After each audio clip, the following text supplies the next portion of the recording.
Olá, queridos companheiros de jornada, amados irmãos, aqui estamos para mais um vídeo. E hoje nós vamos falar sobre Jesus e o Evangelho. E vamos fazer uma série de vídeos sobre passagens do Evangelho. Jesus é o mais notável ser da história da humanidade. Sua vida e a sua obra são as mais comentadas e discutidas, dentre todas as que já passaram pela cultura e pela civilização através dos tempos. Não obstante, porém, muito ainda se pode dizer e examinar em torno dele e da sua mensagem. Sob qualquer aspecto considerado, seu testamento, o Evangelho, é o mais belo poema de esperanças e consolações que se tem notícia. Claro que é preciso ser tratado com todo amor, com todo carinho, porque ele fez para aqueles que se afligem e para toda a humanidade que sofre. Podemos falar também do que Jesus deixou para nós com muito amor e carinho. Vários conceitos, vários ensinamentos, seus exemplos, principalmente da vivência que ele tinha. Então, ele sempre, nunca vai ser ultrapassado, né? Nós sabemos que o nosso mestre é mais do que nunca atual. Superior às conjunturas que defrontava pelo caminho e incólume às tentações da carreira humana, por havê-la superado anteriormente, apequenou-se sem diminuir a própria grandeza, misturando-se a todo o povo, destacando-se deles pelos grandiosos atributos da sua realidade espiritual. Exemplo da perfeita identificação do animus, ele é toda harmonia, que cativa e arrebata as multidões. Disso não temos dúvidas.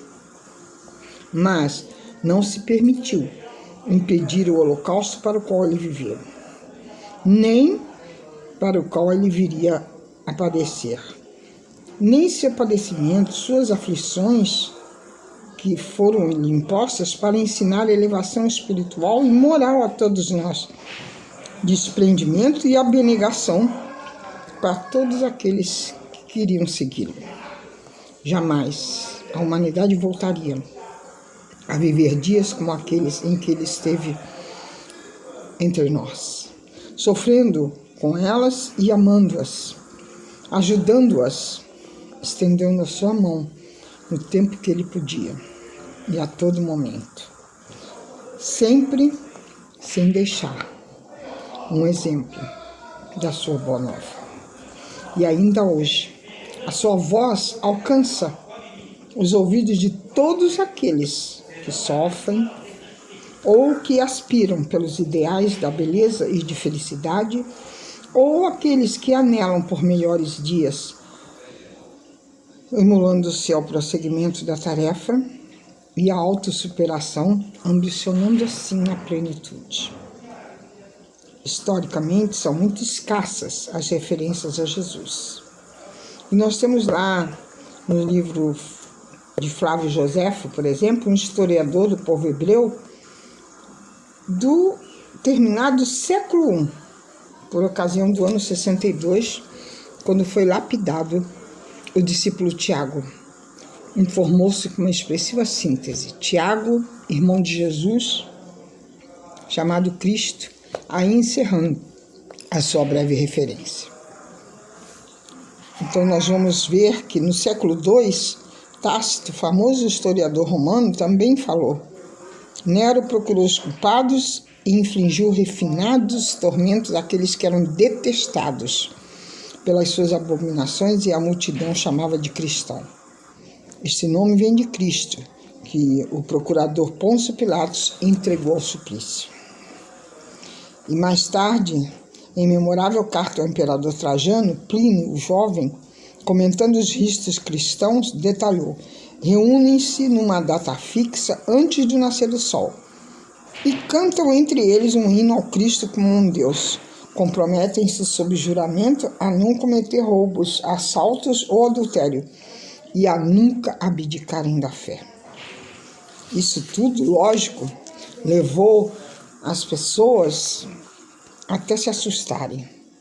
Como poderiam eles, como dizia nosso Paulo Apóstolo, estar no mundo sem ser do mundo? E o legado deixado por Jesus para a humanidade, porque nada escrevera, experimentou rudes alterações através dos tempos. A princípio, pela dificuldade de ser traduzida corretamente do hebraico, havendo passado para o grego e posteriormente para o latim, que facultava assim muita obscuridade nos textos. Foi apresentado em diversos fragmentos e interpretações que ficaram denominadas como itálicos, cabendo ao Papa Damaso solicitar a São Jerônimo que empreendesse a grande tarefa da revisão do Novo Testamento e do Saltério para o latim, o que ocorreu em Roma no ano de 383. Após a desencarnação do Papa, seus parentes, seu protetor, São Jerônimo se refugiou em Belém para dar prosseguimento à sua obra. Revendo o texto da tradução latina, comparando-a com o grego a fim de aperfeiçoá-la e apresentando como definitiva, alongando-se o mesmo trabalho no Velho Testamento. No entanto, a esse labor hercúleo, pode-se dizer, mesmo enquanto se encontrava no corpo, o seu tradutor foi contestado por Santo Agostinho, para ser adotado por todos os povos cristãos mais tarde, a partir do século VIII. Sucessivamente, os concílios foram apresentados, alterações, correções, interpolações, que mutilaram muitos conceitos do nosso mestre e geraram grandes perturbações, a fim de atenderem a interesses inconfessáveis de indivíduos e grupos políticos durante o largo período dos imperadores romanos. Permaneceu, no entanto, a essência dos seus ensinos, que se encontram sintetizados no amar a Deus sobre todas as coisas e ao próximo como a si mesmo. Podemos falar também que Jesus disse: amarás o Senhor teu Deus de todo o teu coração e de toda a tua alma e de todo o teu pensamento. Este é o primeiro e o grande mandamento. E o segundo, semelhante a este, que é amarás o teu próximo como a ti mesmo. Desses dois mandamentos depende toda a lei e os profetas. Está lá em Mateus, no capítulo 22, nos versículos 37 a 40. Lá, toda a sua obra, Jesus deixou o amor. O amor é a ponte que pode permitir um trânsito harmonioso desde a inteligência até os sentimentos. Esse elo é a proposta da mensagem de Jesus. Ele inaugurou um novo ciclo para a Terra, demonstrando com suas atitudes que a justiça implacável da velha lei vigente naquele tempo não seria mais suficiente para conduzir o homem a novos patamares de avanços e conquistas. Ele não propôs a organização de uma nova religião, nem tampouco estabeleceu as bases de uma escola filosófica. Buda, Lao Tse, Confúcio, inúmeros missionários do amor tornaram-se divulgadores sagrados, que marcaram época com suas mensagens de amorosidade. Dentre eles, elegemos Jesus e seus ensinos como a nossa mais sublime inspiração, por uma questão de afinidade e pela profunda identidade com os princípios morais da nossa doutrina espírita. O Evangelho é uma proposta educacional para o amor. Seus textos, especialmente em relação aos ensinos do Mestre Nazareno, são reflexões sobre a convivência e seus desafios. Como podemos perceber, na citação acima, no campo dos relacionamentos, são 3 esses desafios: o amor a Deus e a sua obra. vivido de coração, alma e entendimento. O amor ao próximo e, igualmente, o amor a si mesmo. Segundo Jesus, nesses 3 ensinos estão resumidos toda a lei e os profetas. A proposta da nossa grande evangelista, Hermance do Fogo, é poder colocar tudo, toda a obra do nosso Mestre Jesus, para que possamos entendê-la e, principalmente, seguir seus exemplos vivenciando. Então, com esses 3 pilares do amor, eles guardam uma íntima relação entre si. E assim podemos dizer que tudo isso, à luz do Evangelho, é a verdade. O nosso querido Eurípides Barçanufo foi fazer um estudo sobre a perfeita sinergia desses 3 ensinamentos e destacou que uma relação de amor consigo é a garantia mais sólida no desenvolvimento do amor legítimo ao próximo e também a Deus, e principalmente nesse período em que o ego e a intelectualidade se destacam no comportamento humano. E quem foi Eurípides? Nasceu em Sacramento, em 1 de maio de 1880 e desencarnou na mesma cidade, em 1 de novembro de 1918. Foi durante a sua vida terrena professor, jornalista, médium espírita brasileiro e médico.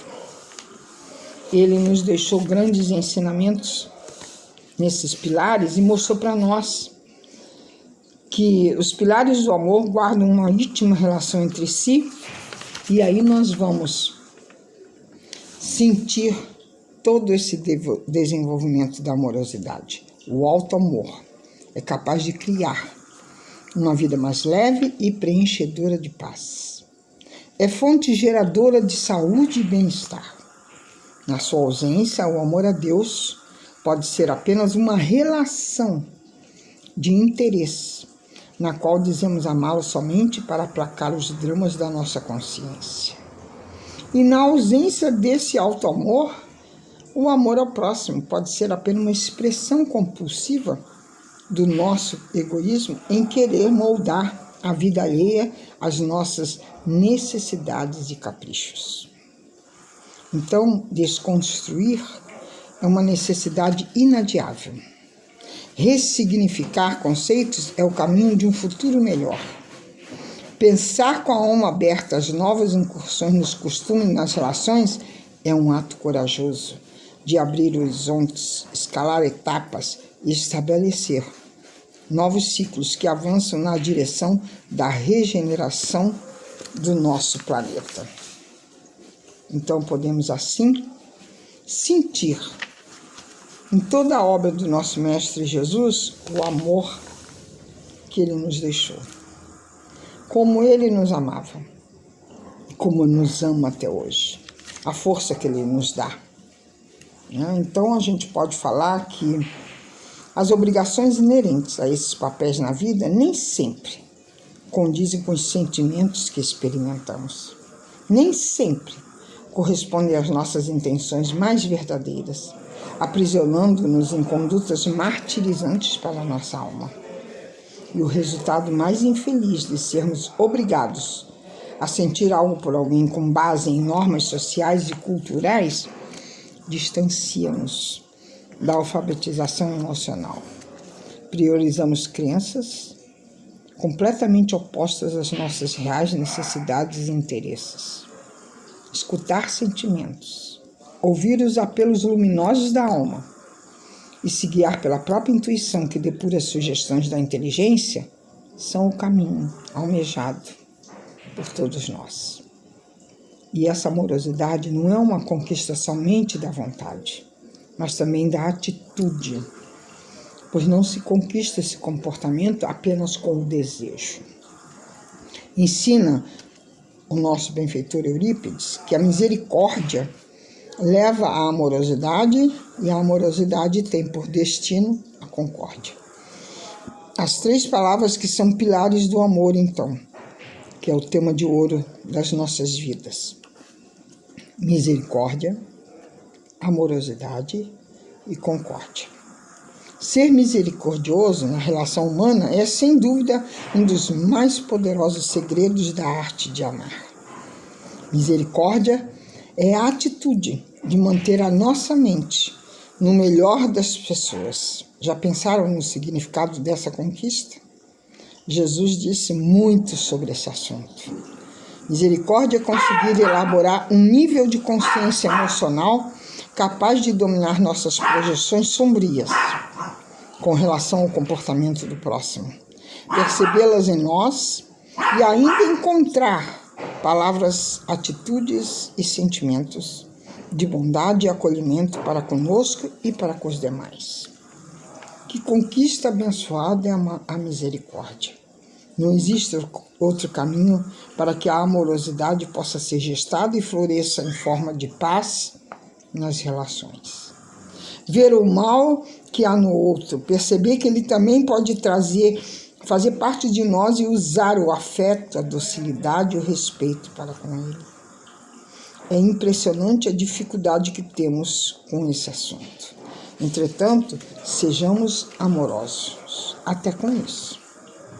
É sempre com muita facilidade que mencionamos o mas em relação aos outros. O mas que expressa inveja, descrédito, repúdio e a compulsiva necessidade de diminuir o próximo. Somente compreendendo o mecanismo psicológico dessa ação é que podemos valorizar a misericórdia nas relações. Quase sempre esse mas é um indicador de que detectamos algo no outro que se assemelha ao que trazemos dentro de nós mesmos. Aliás, se tomarmos por orientação cada uma dessas ressalvas que verificamos na pessoa alheia, teremos nisso uma ótima forma de autoconhecimento. Basta nos fazer algumas perguntas. O que eu vi nele que eu tenho em mim? Por que será que destaquei esse aspecto dele? O que há em mim de semelhante? Os problemas da convivência começam exatamente porque ainda não desenvolvemos essa habilidade de manter a mente nos valores e nos recursos alheios. A imagem mental representada, formada a partir do que nós pensamos de alguém, ela é cozida longamente na vida mental até o momento em que, por motivo qualquer, escolhemos adotar que tal pessoa é exatamente daquele jeito que pensamos. E usamos isso, muitas vezes inconscientemente, em defesa de algum ponto de vista embasado em nosso interesse pessoal. Vamos refletir sobre isso? Esse tema é muito estudado na psicologia junguiana, como projeção da nossa sombra pessoal. É mais fácil e menos penoso percebê-lo em outra pessoa do que em nós mesmos. E ali tem uma frase que Jesus nos deixa no Evangelho, que diz tudo isso. Porque nós enxergamos o cisco no olho do nosso próximo, nós não vemos a trave que está no nosso. Jesus, em sua psicologia profunda, já nos chamava atenção para isso. O fato de ficarmos reparando no argueiro do olho do outro, enquanto temos em nossos próprios uma grande trave, né? Esse hábito milenar de destacar alguma imperfeição nos outros pode até ser saudável, dependendo do que vamos fazer com o que percebemos. É bom que se diga, aquilo que verificamos no outro não é apenas a projeção da nossa sombra pessoal. O que vemos é real, pois o outro também possui o que estamos percebendo. O problema é que vemos apenas no outro o que é o pior. Não conseguimos ficar calados ou agir construtivamente com uma conduta amorosa. Quem cala é indulgente, e quem age de um modo a corrigir com amor é misericordioso. A misericórdia também tem essa faceta. Ela constrói, ela eleva e coopera. A atitude de misericórdia é um fruto da compreensão e da bondade, um comportamento ativo e construtivo, e não somente um sentimento. Presenciamos na atualidade uma intensa crise de valores e identidade, promovendo uma projeção coletiva de sombras, criando os mais dolorosos quadros de conflito e de sabor nos relacionamentos. Quando caímos na compulsiva e irrefreável necessidade de projetar nosso sombrio no outro, surge a acusação, a calúnia, a intriga, o mal-querer, a cobrança, a mágoa, o melindre e tantos outros. Dramas que arruinam as chances da paz, do desenvolvimento do afeto e da amizade duradoura, criando as chamadas relações tóxicas ou destrutivas. Não foi sem razão que Allan Kardec enfeixou um capítulo inteiro do Evangelho segundo o Espiritismo com o título Bem-aventurados os misericordiosos, que constitui um material doutrinário de profundas reflexões. Com relação a esse capítulo, nós podemos ter os grupos de convivência, sejam eles espíritas ou não, poderiam estudar o tema com muita atenção, promover diálogos construtivos em favor da formação do clima da melhoria do afeto nos relacionamentos. E nós vamos, assim, encontrar saídas para esse labirinto entre o nosso cérebro e o nosso coração. Um dos principais resultados de tais encontros é aprender a conectar o que se sabe com aquilo que se sente. Descer com conhecimento amealhado em informação e usá-lo em novas atitudes na transformação. A convivência é o espelho mais fiel das nossas necessidades, o canteiro mais propício para germinar as sementes das nossas qualidades e a escola mais exigente para o aprimoramento da nossa alma. Nela refletem a nossa sombra e a nossa luz. Algumas premissas podemos dizer que foram apontadas pela nossa querida irmã Dufour. Ela fala assim: o amor é a maior expressão do bem. A conquista do auto-amor é a base de relacionamentos sadios e duradouros. O respeito aos limites pessoais é um guia seguro para a saúde das relações. É necessário cultivar a autonomia como ponto fundamental da ética de conviver. No aprendizado do amor, é impossível pular o capítulo da mágoa e da culpa. Você trata intimamente os outros como trata a si mesmo. Na escola da convivência, a árdua lição da inimizade e da oposição espera por nós. Relacionamentos de amor nunca acabam e preservam conexões astrais superiores entre as pessoas. Você não muda ninguém. Você apenas colabora com a mudança de quem decide mudar. Você não é responsável pelas escolhas de quem ama, mas pode influenciá-las. A carência de ser amado é fonte produtora de ilusões em seus relacionamentos. Amar não significa se anular em sacrifícios. Agradar a todos não é um caminho saudável nos roteiros da vida afetiva. Buscar a leveza nos relacionamentos é uma excelente meta para uma convivência madura.